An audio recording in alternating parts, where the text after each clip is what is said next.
시간에 고린도전서 15장 22절에서 34절 말씀 중심으로 부활의 소망을 가진 자의 현재의 삶이라는 제목의 말씀으로 하나님 말씀 나누도록 하겠습니다. 고린도전서 15장을 부활장이라고 했고, 고린도 교회의 많은 사람들이 부활이 없다고 하는 것에 대한 잘못된 신앙의 자세를 가지고 있었기 때문에 부활이 없다, 예수님도 부활하신 것이 아니고 우리도 부활하지 않는다 라는 그러한 잘못된 인식을 많이 가지고 있었기 때문에 사도 바울은 고린도 교회 이 고린도전서 15장을 통해서 부활에 대해서 다시 한번 설명하고 믿게 하고, 그리고 부활의 신앙을 가지고 현재의 삶을 어떻게 살아갈 것인가를 강조해 주고 있습니다. 먼저 우리가 지난주에 22절을 통해서 아담 안에서 모든 사람이 죽은 것 같이 그리스도 안에서 모든 사람이 삶을 얻으리라 라는 말씀을 들었습니다. 아담이라고 하는 인류의 조상과 우리가 연합되어 있고, 아담이라고 하는 인류의 조상이 하나님과 언약을 맺을 때 우리 인간을 대표했기 때문에 우리가 아담 때문에 연합되어 있고, 아담이 우리를 대표했기 때문에 우리가 죄와 연결되어 있다, 이런 표현을 썼고요. 그렇기 때문에 우리 예수님께서 우리를 연합시켜 주시고 우리를 대표하시기 위해서 십자가에 죽으시고 부활하신 것이 우리에게 연합된다, 이런 표현을 썼습니다. 그래서 사망이나 죄가 아담 안에서 우리에게 연합이 되어 있다면 부활이라고 하는 이 새 생명 구원이 예수님을 통해서 우리와 연합된다. 예수님이 부활의 첫 열매가 되셨다. 그래서 우리는 그 예수님처럼 부활에 동참하게 된다라는 내용을 지난주에 살펴보았습니다. 그러면 이제 우리가 부활에 동참하게 된다면 사도 바울은 이 부활이 우리하고 무슨 관계가 있는가? 이런 얘기를 합니다. 여러분, 만약 예수님께서 부활하셨는데 나하고 아무런 관계가 없다면, 예수님 부활하신들 현재의 삶을 오늘날 현실을 살아가는 우리와 아무런 관계가 없다면 그건 무슨 유익이 있겠어요? 그래서 사도 바울은 부활의 순서를 비롯해서 현실을 살아가고 있는 우리에게 부활이 주는 의미가 무엇인가, 어떻게 부활을 소망하면서 살아야 하는가 라는 부분을 설명해 주고 있습니다. 먼저 부활의 순서를 한번 살펴보도록 하겠습니다. 오늘 본문 23절입니다. 그러나 각각 자기 차례대로 되리니. 부활에는 순서가 있다는 거예요. 차례가 있다는 겁니다. 아니, 무슨 예수님이 부활의 첫 열매가 되시고 우리가 부활에 동참하는데 부활에도 무슨 차례가 있나? 여러분이 처음 들으신 것처럼 그렇게 생각하실 텐데, 당연히 부활에는 순서가 있습니다. 한번 순서를 한번 볼까요? 먼저는 첫 열매인 그리스도요. 예수님께서 부활의 첫 열매가 되셨습니다. 그래서 순서가 있는 거예요. 예수님이 부활하시지 않았는데 다른 누가 먼저 부활할 수 없습니다. 부활의 첫 열매가 되셔서 우리에게 부활을 주시는 거예요. 그래서 예수님을 가리켜서 부활이요 생명이니 라고 표현을 하는 것입니다. 부활이신 예수님이 우리에게 생명을 주시기도 하고 부활을 주시기도 합니다. 그러기 위해서 예수님께서 가장 먼저 부활하셔야 합니다.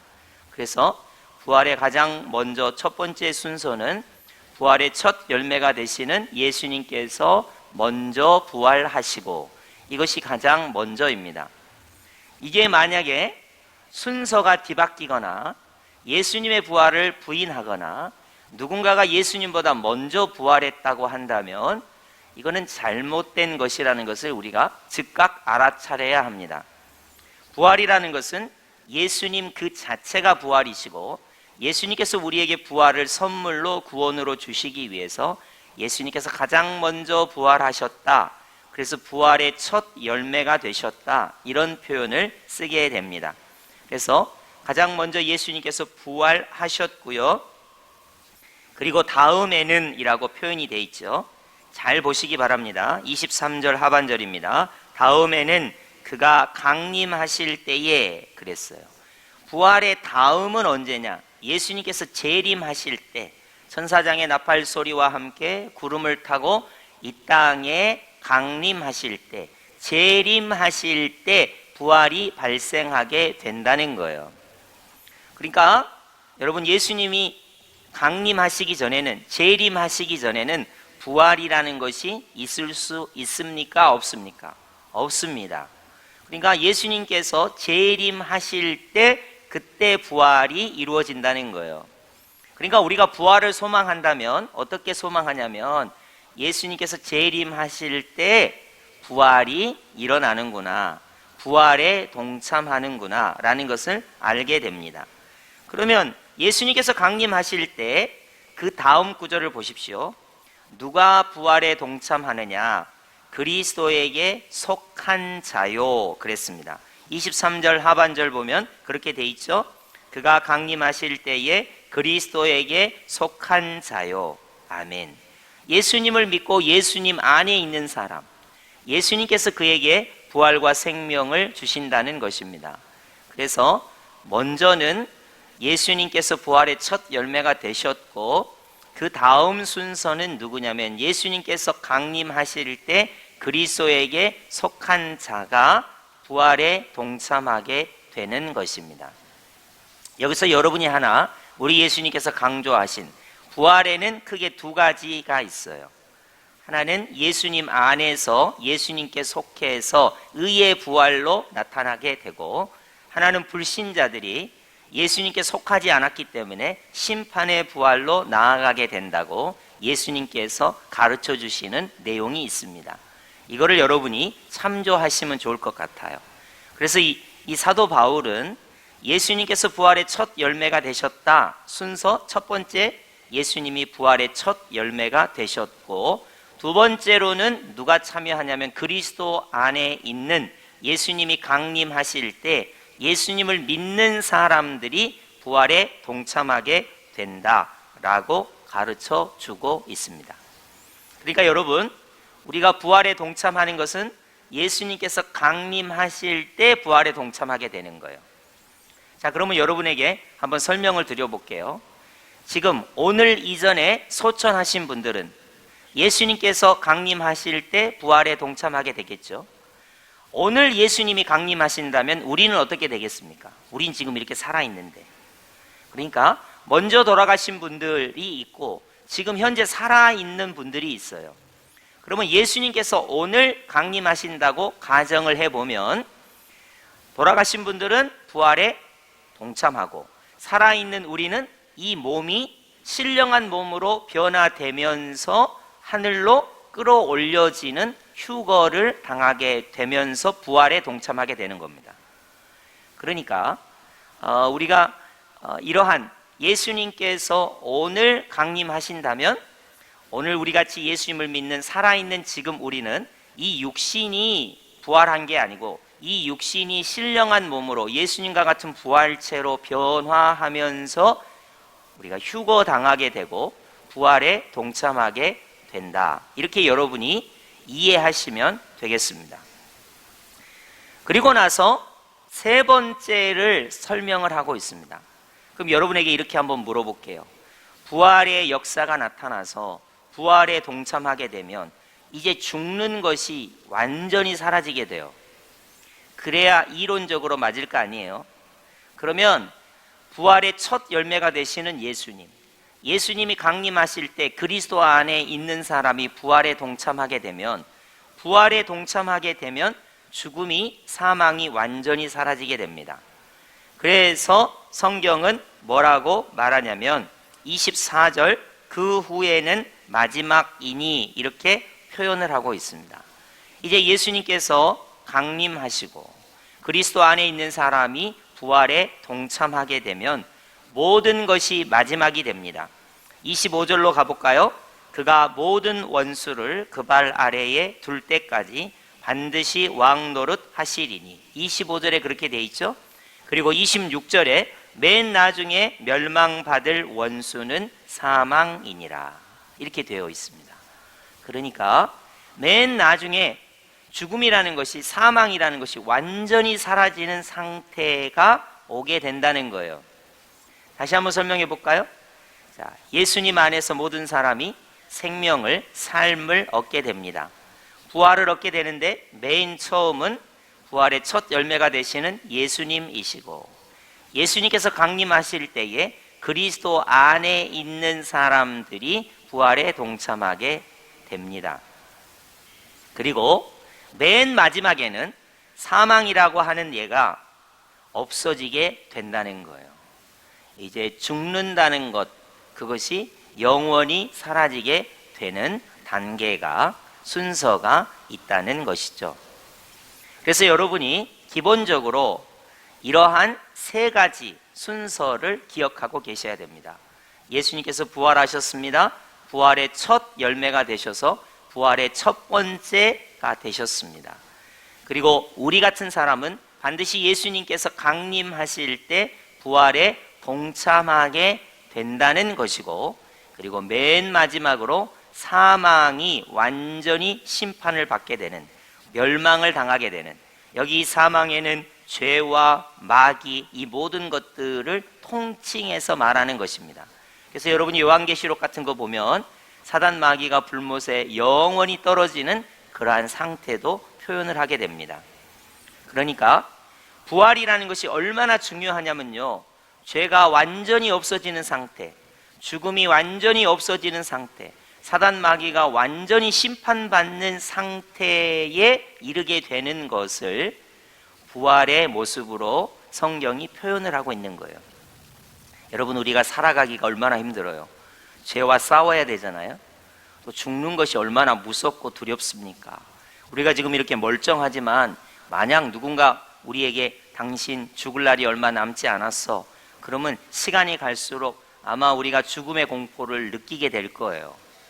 그리고 세상 공중의 권세 잡은 자 사단 마귀가 얼마나 이 세상을 어지럽게 하고 우리를 혼란하게 하고 시험과 유혹에 빠지게 합니까? 그렇기 때문에 부활이 왜 필요하냐? 예수님께서 부활의 첫 열매가 되셨고, 예수님 안에 있는 나에게 부활을 주실 뿐만 아니라 사망이 완전히 멸하게 되기 때문에 부활이 반드시 필요한 거예요. 근데 고린도 교회 일부 사람들이 부활이 없다고 하기 때문에 사도 바울이 부활의 증인이 이렇게 많고, 초반부에 그랬죠? 베드로가 예수님을 만났고, 12제자가 예수님을, 부활하신 예수님을 만났고, 500여 형제가 부활하신 예수님을 만났고, 야고보가 부활하신 예수님을 만났고, 만삭되지 못한 자 같은 사도 바울도 부활하신 예수님을 만났고, 오늘 부활하신 예수님을 우리도 만났고, 이러한 표현을 쓰고 있었고, 그리고 대표성과 역성을 설명하면서 우리 예수님과 연결되어 있기 때문에 부활의 열매를 우리가 얻게 되는 것이다.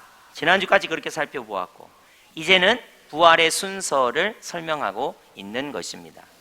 그러면서 고린도 교회가 부활을 믿지 않으면서 하는 잘못된 행위를 몇 가지 지적하고 있습니다. 여러분, 이게 난해 구절인데요, 제가 설명하는 것을 오해하지 않고 잘 귀 기울여 들어주시기 바랍니다. 29절로 한번 가볼까요?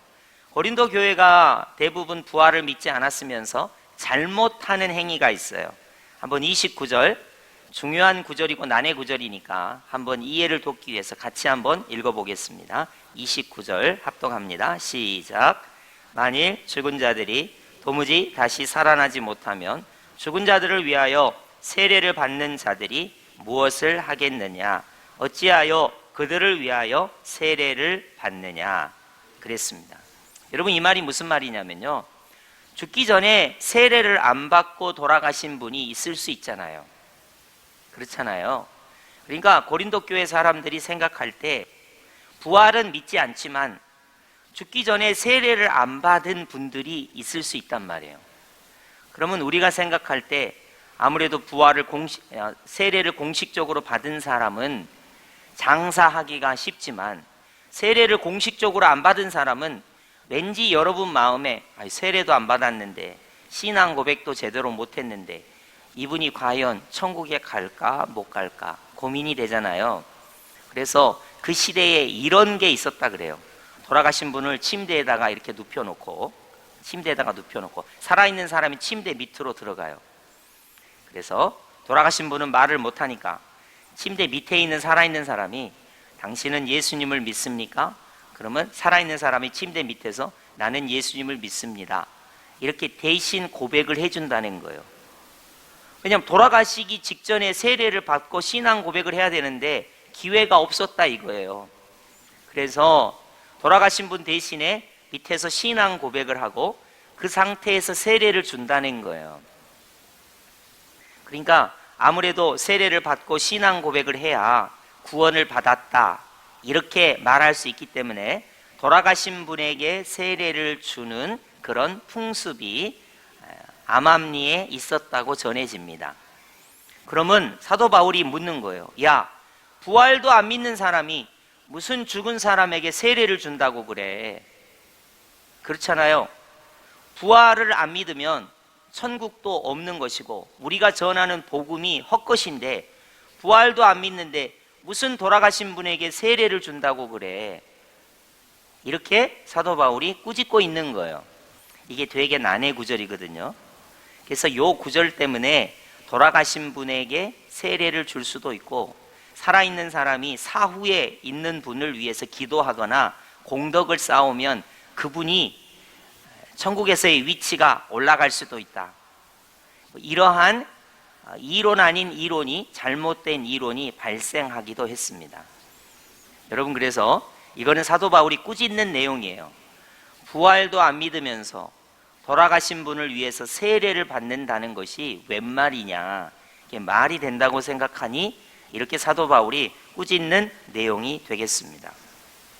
그리고 사도 바울은 부활을 확신하기 때문에 예수님께서 부활의 첫 열매가 되시고 그리스도 안에서 예수님이 강림하실 때 우리가 부활할 것이고 마지막에 사망이 멸망을 당할 것이기 때문에 30절 보십시오. 어찌하여 우리가 언제나 위험을 무릅쓰리요. 어떠한 위험이 있어도 그 위험에 굴하지 않고 나는 부활에 동참하고 영원한 생명을 얻을 것이기 때문에 라는 확신과 믿음을 가지고 위험에 맞서고 있다는 것입니다. 뿐만 아니라 31절로 보시면 그리스도 예수 우리 주 안에서 가진 바 너희에 대한 나의 자랑을 두고 단언하노니 나는 날마다 죽노라.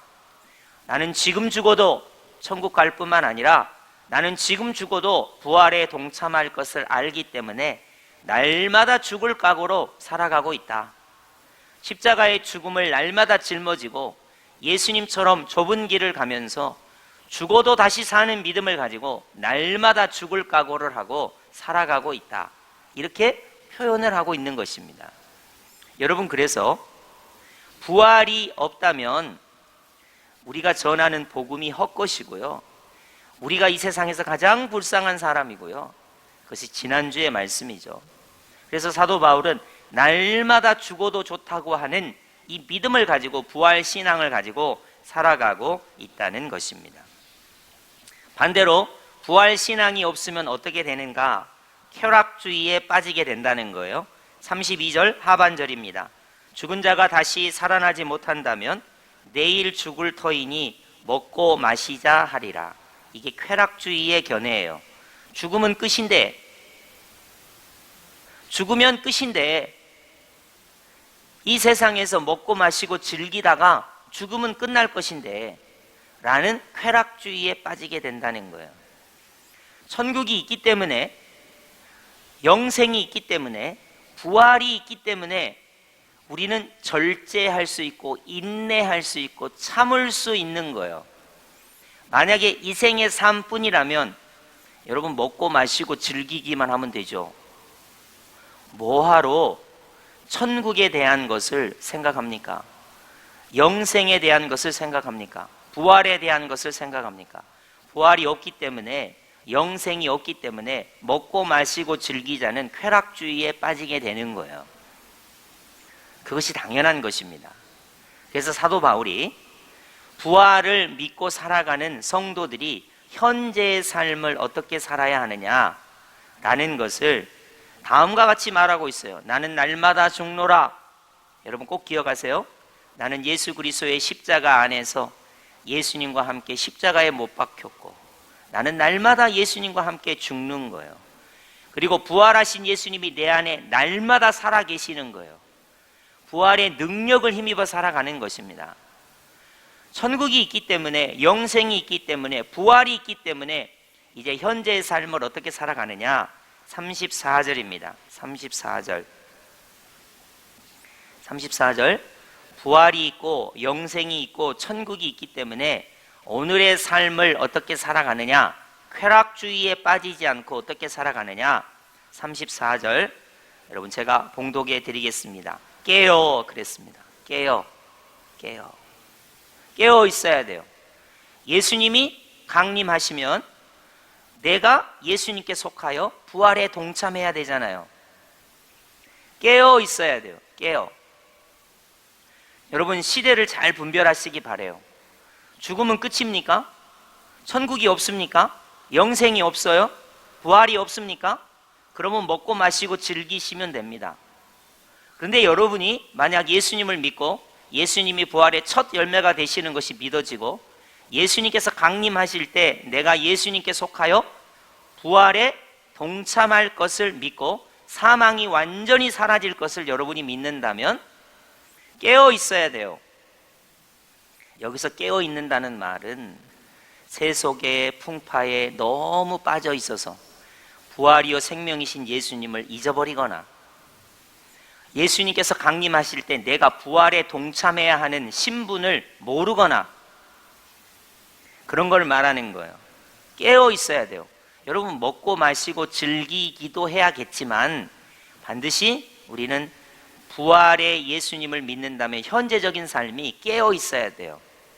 마치 등불을 준비한 슬기로운 5 처녀가 성령을 상징하는 기름을 준비하고 신랑을 준비하는 것과 예비하는 것과 마찬가지예요. 깨어 있어야 돼요. 두 번째는 무엇입니까? 의를 행하고 그랬죠. 의를 행하고. 여러분 왜 우리는 의를 행해야 합니까?